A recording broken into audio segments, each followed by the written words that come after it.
Salamat po sa lahat sa ating Panginoong Diyos. Sa lahat po ng mga nalilito. Purihin po ang Panginoon sa lahat po ng mga dumalo. Naway basbasan ng ating Panginoong Diyos sa ating mga puso't isipan ang kanyang mga nalisay na aral na inihatid po sa atin si Assistant Pastor Alexander Mendoza. Kaya mga kapatid, napakalabaran kayo. Ang bawat isa sa atin sapagkat tayo nakapakinig ng kanyang mga aral, mga tagubilin na patuloy na ipinapaalaala sa atin ng Panginoon. Kaya mga kapatid, salamat sa Diyos.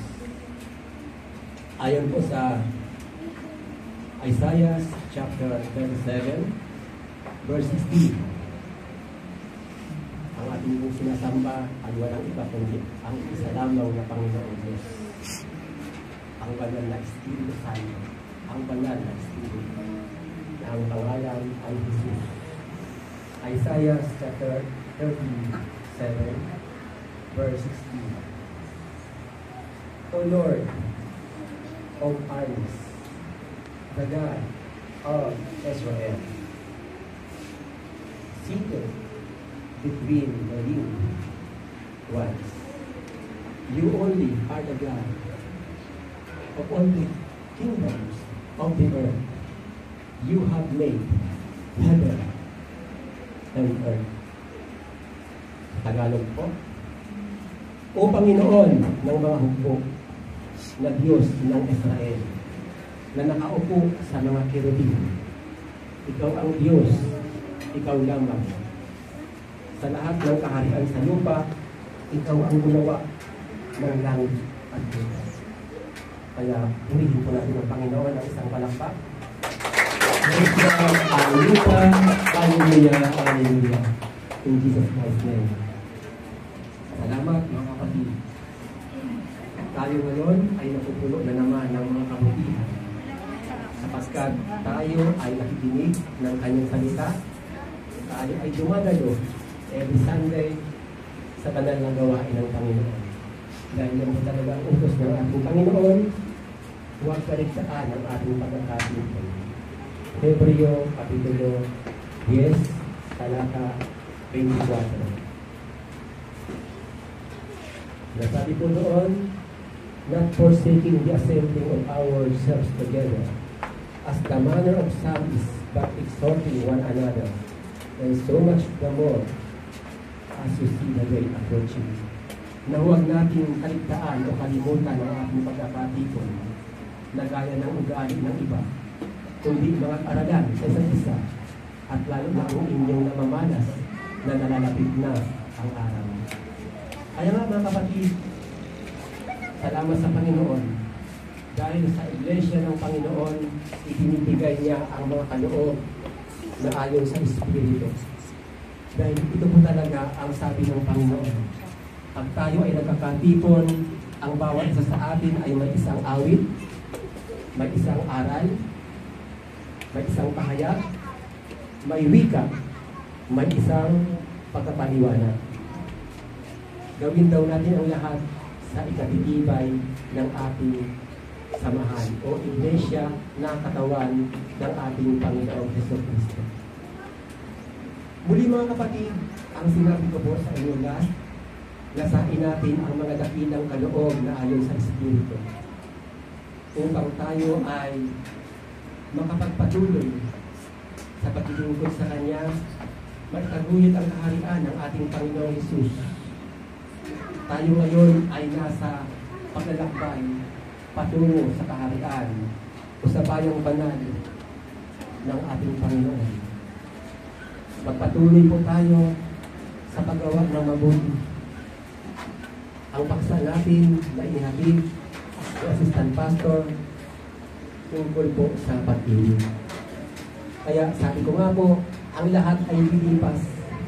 Ngunit ang salita ng Diyos ay hindi lilipas. Mateo chapter 24, verse 35. Panghawakan natin matibay ang salita ng Panginoon.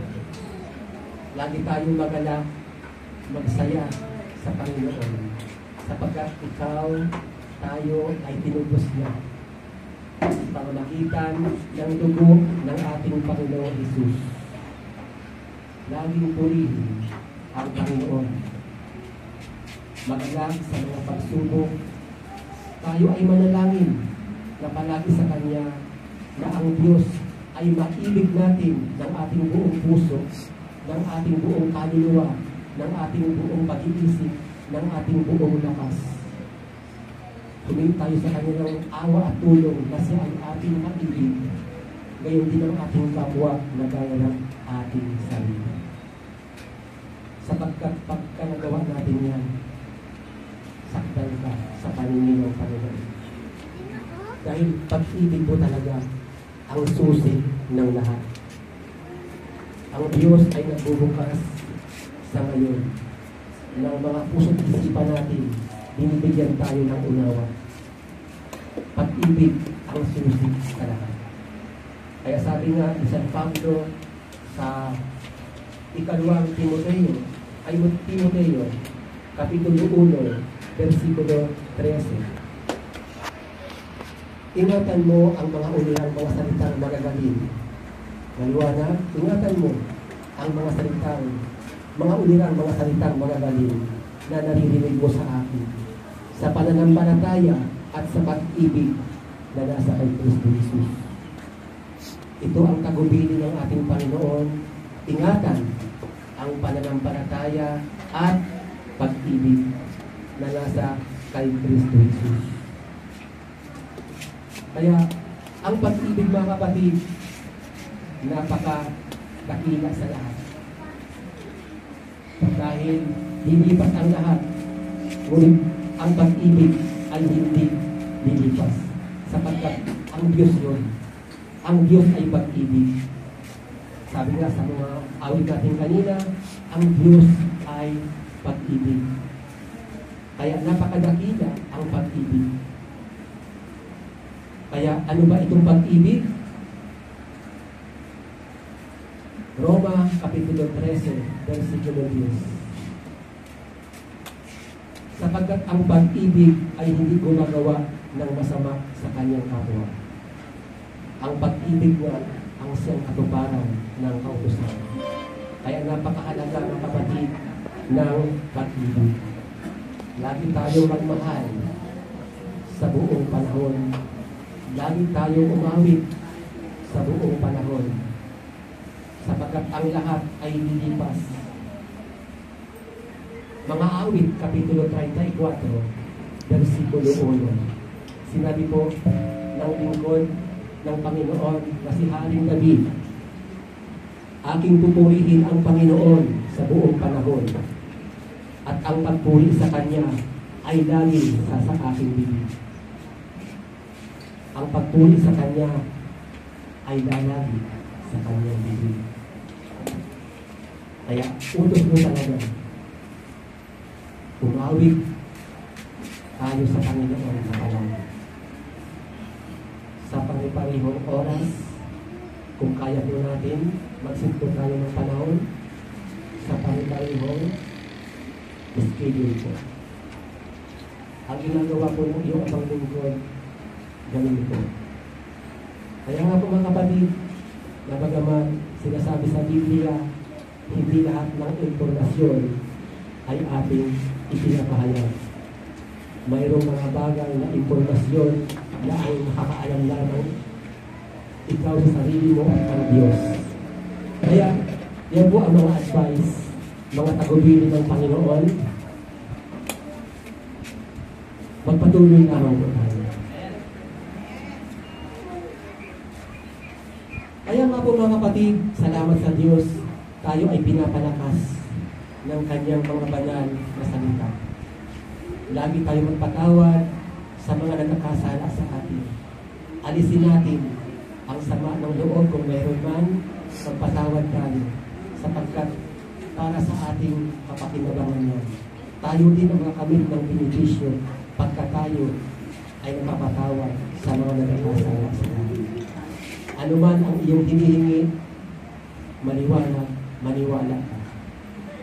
Ibinigay na niya in His time. Sabi nga sa awitin ni Pastor Absalon, in His time. Ang mabuhay mga kapatid, ibinigay na. Kaya, ang iyong abang lingkod nakabuo ng affirmation. Hango lamang sa Biblia. At sabi ng Panginoon Jesus, dahil sa kanyang mga latay at mga sugat, nagsigaling kami. Yan po, inulit-ulit ng iyong abang lingkod every day. Salamat sa katotohanan na nagpalaya.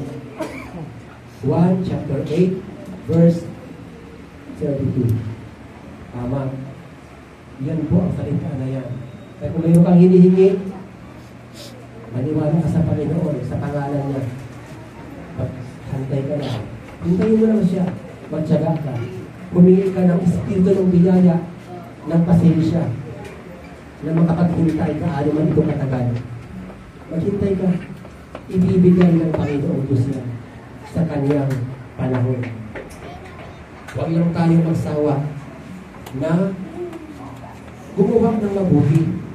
Lagi magpasalamat, dumalo, every Sunday. Dahil ang Diyos ay nagbibigay ng unawa. Hindi mo na unawaan ngayon, mauunawaan mo yan next na pagdala mo. Sa susunod na kakatin mo. Magtiwala ka sa Panginoon na bagamat may mga bagay na hindi ka naiintindihan, magtiwala ka sa Kanya. Pagpapalain ka. Pag ikaw ay naglingkod sa Kanya, babasbasan niya ang iyong tinapay at ang iyong tubig. Exodo, Kapitulo 23, versikulo 25. At inyong paglilingkuran ang Panginoon inyong Diyos, at Kanyang babasbasan ang iyong tinapay at ang iyong tubig, at aking aalisin ang sakit sa gitna mo.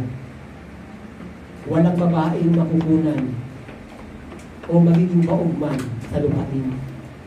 Ang iyong mga araw ay malulubos. Yan po ang pangako ng Diyos sa kanyang bayan. Tayo ay bayan ng Diyos, mga kapatid. Yan ang pangako niya. Magpatuloy tayo sa paglilingkod. Sambahin natin ang Diyos sa Espiritu at sa katotohanan.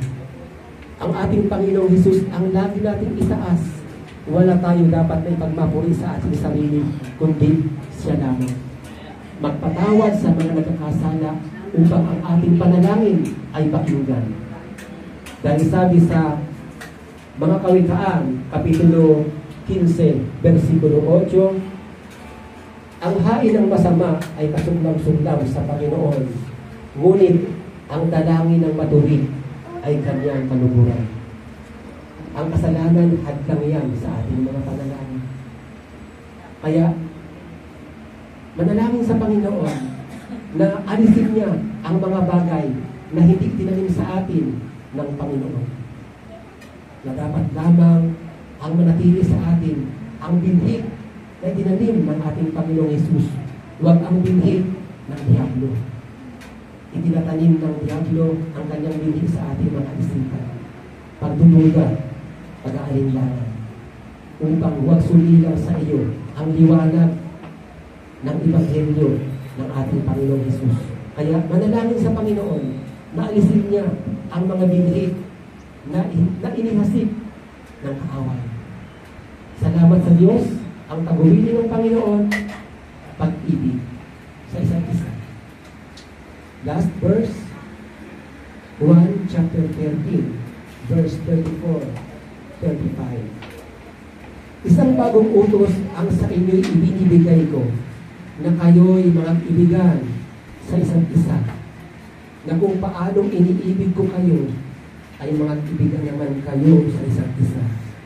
Sa ganito'y makikilala ng lahat ng mga tao na kayo ay aking mga alagad, kung kayo'y may pag-ibig sa isa't isa.